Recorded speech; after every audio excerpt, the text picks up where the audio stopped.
कार्यक्रम के बारे में भी ये कहा कि बाहर से लोग आए हुए थे। माननीय मनोहर लाल जी के लिए भी उन्होंने ये कहा कि ये बाहरी उम्मीदवार हैं। मैं बड़ा हैरान था उनकी इस बात को सुनकर, क्योंकि जो व्यक्ति जिसका पूरा परिवार जीवन में बाहर से ही चुनाव लड़ता आया है, उनके पिताजी को देख के भिवानी से चुनाव लड़ा, इन्होंने अपनी शुरुआत हिसार से चुनाव लड़ने की एमएलए का चुनाव लड़ा उचाना से जाके लड़ा, माताजी ने बाडड़ा में चुनाव लड़ा, भाई एमएलए लड़ने गया जींद में, एमपी लड़ने गया सोनीपत में, और ये लोगों को ये कह रहे हैं कि ये बाहर से चुनाव लड़ रहे हैं। मतलब बढ़िया, बहुत ही इतने एक वो डिप्टी सीएम हरियाणा के रहे हुए हैं, और इतनी एक जो कह सकते हैं ना कि नौसिखिए वाली बात मुझे उनकी इस बात में नज़र सा उदाहरण देता हूँ। जब मेरी शादी हुई तो मेरी वाइफ ने 2 बार फॉर्म फिल किए, दोनों बार उसके रोल नंबर तक नहीं आए। उसका पुश्तैनी गांव रोहतक ज़िले में है, बड़म।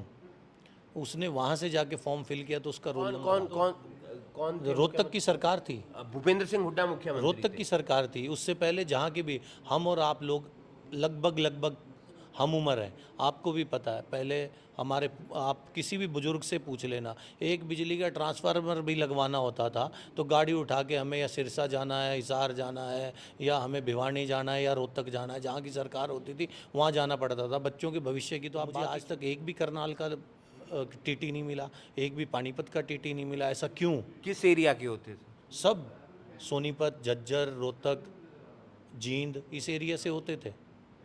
आप देखो ब्यूरोक्रेसी जो हरियाणा की होती थी पहले, उसमें कहाँ के अधिकारी।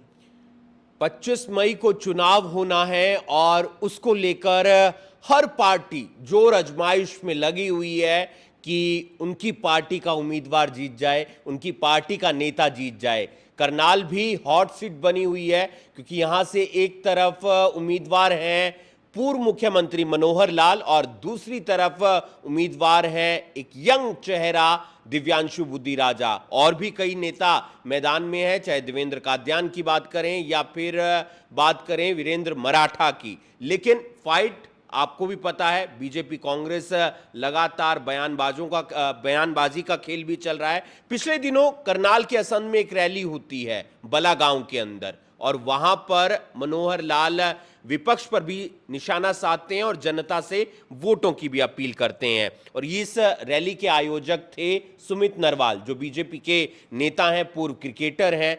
किस तरीके की रैली रही और किस तरीके की बातें मन से रखी गई मनोहर लाल की तरफ से?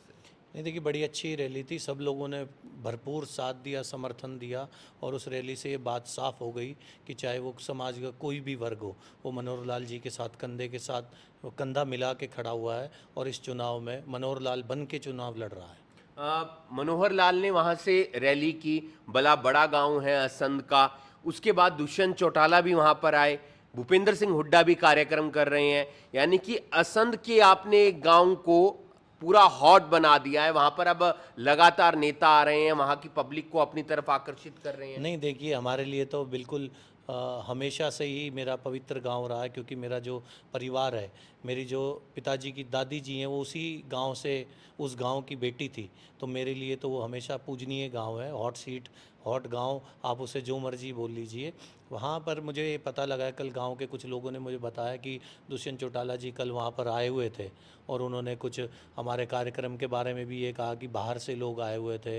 माननीय मनोहर लाल जी के लिए भी उन्होंने ये कहा कि ये बाहरी उम्मीदवार हैं। मैं बड़ा हैरान था उनकी इस बात को सुनकर, क्योंकि जो व्यक्ति जिसका पूरा परिवार जीवन में बाहर से ही चुनाव लड़ता आया है, उनके पिताजी को देख के भिवानी से चुनाव लड़ा, इन्होंने अपनी शुरुआत हिसार से चुनाव लड़ने की एमएलए का चुनाव लड़ा उचाना से जाके लड़ा, माताजी ने बाडड़ा में चुनाव लड़ा, भाई एमएलए लड़ने गया जींद में, एमपी लड़ने गया सोनीपत में, और ये लोगों को ये कह रहे हैं कि ये बाहर से चुनाव लड़ रहे हैं।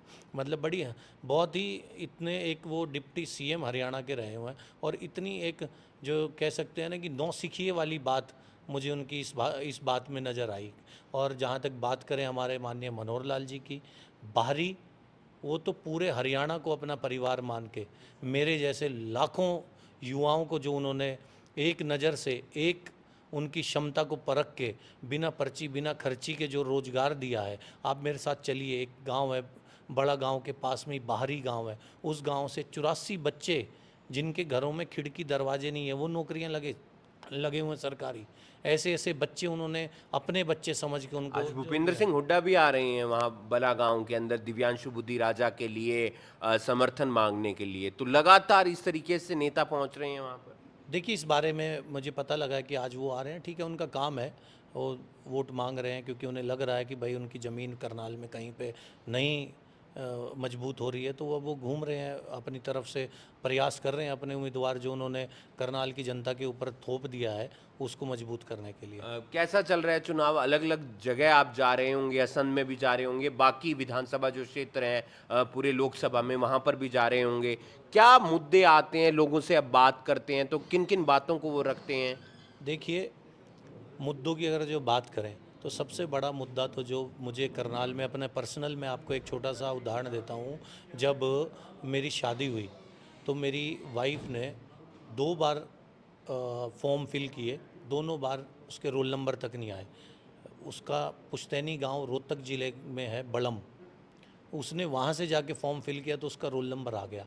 तो ऐसी ऐसी चीज़ें हम मेरे रहते हुए मेरी नॉलेज में, मेरी जब कॉलेज के मेरे दोस्त से, किस सन की बात है ये 2009 की।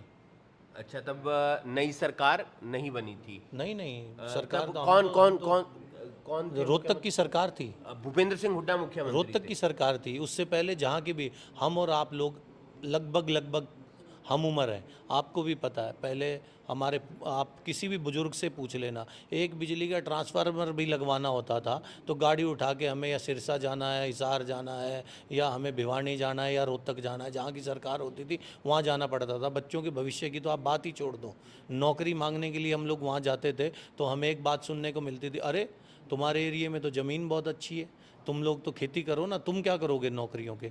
तो बहुत ही एक सुनियोजित तरीके से हमारे युवाओं के भविष्यों को मारा गया है। आप देखिए, मैं जब क्रिकेट खेलने के लिए करनाल से दिल्ली जाता था तो मुझे हज़ारों हज़ार खिलाड़ी, पहलवान, कुश्ती के खिलाड़ी, कबड्डी के खिलाड़ी, टीटी मिलते थे रेलवे में। मुझे बड़ी खुशी होती थी खिलाड़ी नौकरी कर रहे हैं। पर जब मैं उन्हें डीपली थोड़ी दोस्ती हुई, बात किया, तो मुझे आज तक एक भी करनाल का टीटी नहीं मिला, एक भी पानीपत का टीटी नहीं मिला। ऐसा क्यों? किस एरिया के होते थे? सब सोनीपत, झज्जर, रोहतक, जींद, इस एरिया से होते थे।